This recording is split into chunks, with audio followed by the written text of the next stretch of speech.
The next one we want to get into is Avatar 2, The Way of Water. And this is going to be probably the last big, effects-driven film of the year. Yeah, so the story goes is this. Jake, Sully, and Ney'tiri have formed a family and are doing everything to stay together. However, they must leave their home and explore the regions of Pandora. When an ancient threat resurfaces, Jake must fight a difficult war against the humans. This is directed by James Cameron, and they say this thing is probably has like a close to a $400 million budget, by estimates. Oh, really? Crazy. They say it's probably the most expensive film ever. So this cast is Sam Worthington, Zoe Saldana, Sigourney Weaver, Stephen Lang, Kate Winslet, Cliff Curtis, Joel David Moore, CCH Pounder, Edie Falco, Brandon Cowell, got Jermaine Garvin, and I believe those are going to be our mains. And this thing is big, man. It's weighing in at 3 hours. My first impressions of it, I do like it, but I also feel like it's got some flaws to it, man. It looks as good as ever. The special effects definitely blew me away. It's great going back to Pandora and also seeing other elements of Pandora, man. Like especially when we get into the ocean people, I thought that was done really well, man. It looked really good, looked beautiful. We got some new creatures. We see some old creatures. The sea creatures are just amazing looking, man. And they did it again, man. There's like I feel like it upgraded a bit, man, in some ways with the acting of the, how that was translated, the actors' faces and some of the gestures they were being able to pull off that really added a lot of gravitas to some of the performances, man. Even though we're looking at voice acting and these, animated, creatures kind of, coming to life, but it looked as good as ever, man. It was crazy. Overall, I really enjoyed it. Best 3D I've seen in a long time. I only saw it in a high frame rate, and it was, it was kind of trippy to watch in parts of it. It's the same way we see rain, and I just thought that scene was amazing. Oh, and, yeah, when the rain starts coming down. Yeah, I thought that scene was amazing because I was kind of, slightly trying to reach out and see if I could touch anything, even though I'm a, grown man. Yeah, one of the things I did appreciate about it was the growth of the characters, man. Like especially Jake Sully, I really hated this character in the first film, but it seems like he's got all that cocky bullshit bravado out of his system, and now he's really just a father and also a leader that's really trying to take care of his family, and I thought that was just cool the way he kind of settled. He kind of grew up in a way. This whole situation made him more of an adult than he was in the first film. And it's interesting seeing, him interacting with his kids and trying to be a father, but also trying to separate that military drill sergeant stuff away from it. Like I love that scene where, one of the kids does something and Ney'tiri says to him, it's like you're a father now. You're not a drill sergeant, I just love the deeper world building, man. We kind of get a little bit more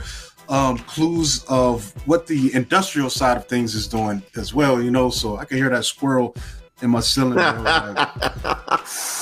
He's probably going to become the new smoke detector for this wave of podcasting, man. But that squirrel will get out of there and kick your ass. I can really hear this, man. But yeah, the world building was dope, man. And we also got to see. We still don't know what's happening on Earth, but it is alluded to. I think I'm not sure who says it. Maybe Edie Falco's character says it, but Earth is it's done. It's becoming unlivable, and they're get the sense that they're working toward colonizing Pandora, but they've got to somehow come to an agreement with the natives, so that's a dynamic that's going on. It's not going to be I don't think they want to negotiate. I think they just all about getting ready to wipe some people out, to not be out. I just really thought that was interesting on how the humans are really it's pretty much them coming back, and they kind of have a bit of a plan, and it's after they pretty much settled and are making a city and everything. You really, other than the scientists being there, you really don't have too much of a history of or any knowledge on what's been going on on the human side or little bits and pieces on the Na'vi where like Sully is they're moving like insurgents to where they're getting weapons and stuff from the humans, and where they can go to war or fight them. I thought that's thought that was an interesting take on it. Kind of using guerrilla warfare tactics, and like you said, stealing their equipment and equipping themselves with it. So like they said that Sully's been running raids on the humans. It's kind of Lawrence of Arabia like in a way. I thought that was real interesting. The new creatures we get introduced to, I loved every bit of it. I only saw it one time, but I probably see this before I go and see Babylon for the first time, I think. Yeah. I've seen it twice already. So I saw it with the high frame rate.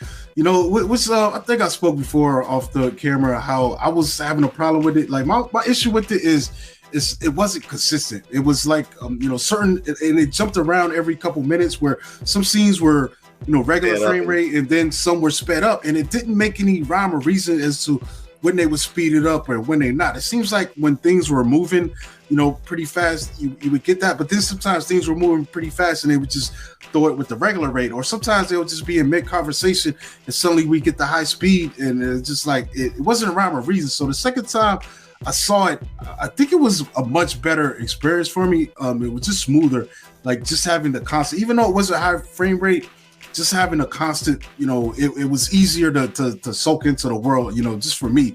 But I will say, I wish 3D both. Did you watch in 3D both times? Both times, yeah, they're both 3D. But I wish that they did the frame rate in high speed the entirety of the film, man. I think that's what it would have, been better for me, man. Like at least, sort of like when the Lord of the Rings were doing that with their releases. Just the whole movie was like that. The crazy thing though, the second time I saw it, man, the length definitely hit me, bro. Like it, I feel like this thing is long, man, and there are things that I think could been cut that just serve nothing really more than just spectacle, just to show we could do it. Like we get the Nantucket sleigh ride. I was like, all right, I get it, but do we really need that? Also, I didn't appreciate the subplot, with the human kid. I was like, man, like I feel like you could have probably cut that, and this thing would have played the same way, and would have been a little less fatiguing, as a viewer, because like it's a lot, man. It was 3 hours is crazy, man. I don't think that 3 hours was utilized as best that it could be, especially we mentioned this off the camera in the beginning. It is kind of clunky to get going, and I think it's because of some of the extra stuff they throw in, because there's a lot of characters, man. All of a sudden it's Jake and Ney'tiri, and we've got we got 4 kids, bro. like which is crazy, and we're getting to know all their personalities.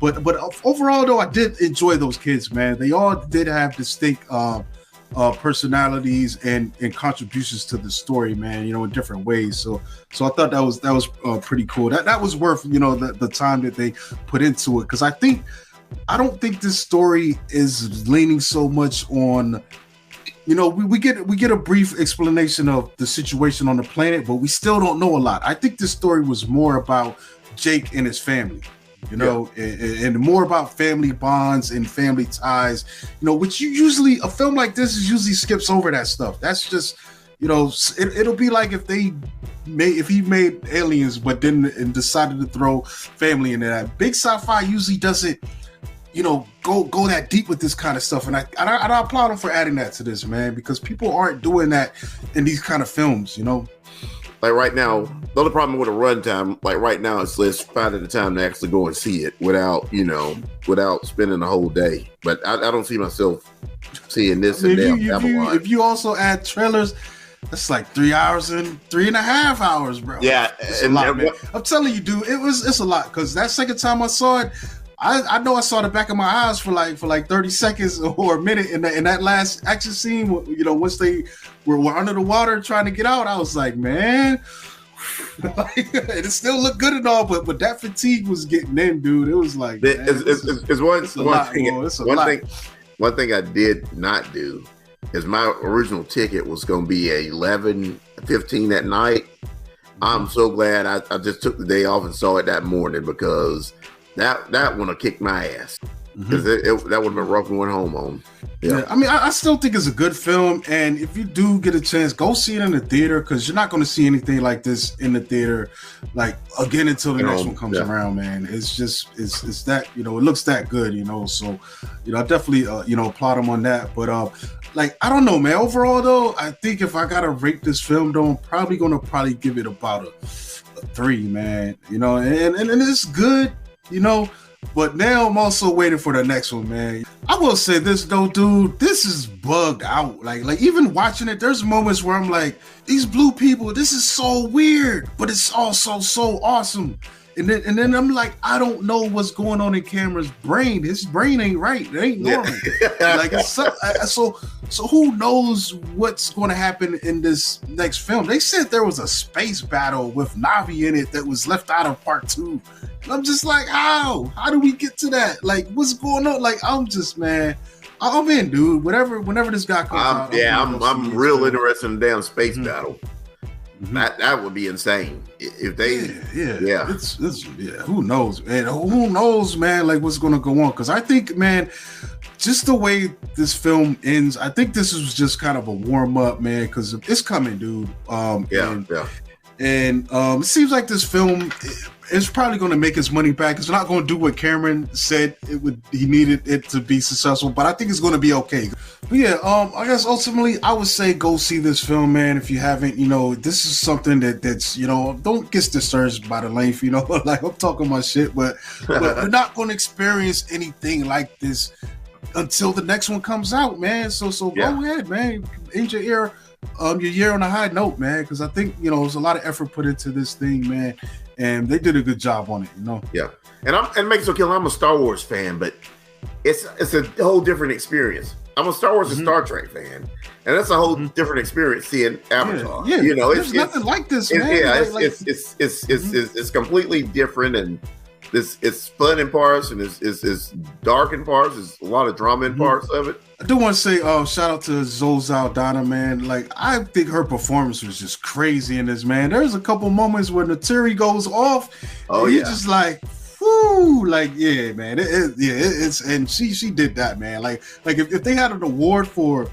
voice acting or a digital performance, like, kind of thing, like, she gets it, man, this year, in my opinion, man.